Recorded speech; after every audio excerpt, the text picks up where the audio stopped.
So this here is a marker on the trail that Daniel Boone would have taken from the Carolinas out into the wilderness,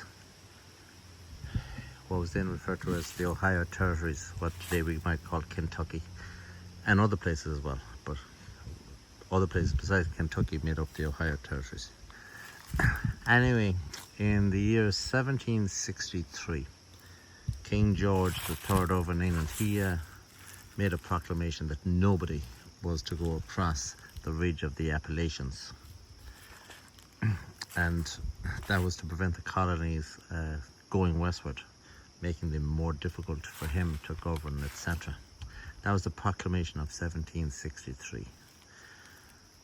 Anyway, the gap into the wilderness would have been burst through. Then Daniel Boone would have made 2 major trips into the wilderness.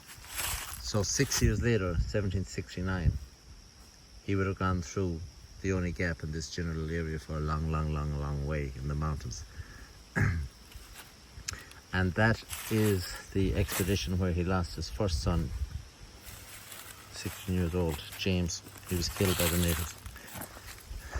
And his more famous one perhaps was in 1775, when they more or less went out for the second time and made the progress and opened up the trail, the Cumberland Pass, and his other son was killed in that expedition.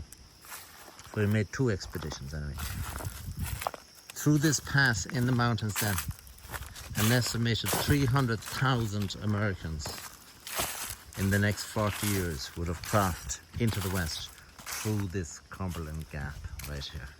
Just down a bit the trail here, there was a fork in the trail there. We're going 3 different directions. We're going down this way here. And we will be at the exact point where 3 different states come together, namely Tennessee, Virginia, and Kentucky. And I'm looking forward to standing at that point, because it doesn't happen altogether too often that 3 states come together at one point either.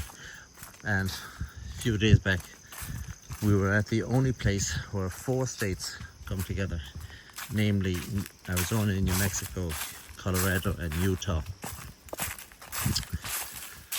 That's going counterclockwise.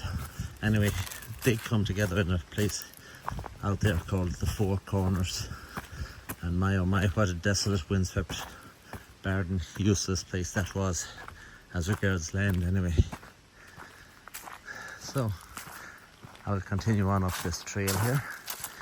It is fairly cool to think that Daniel Boone and others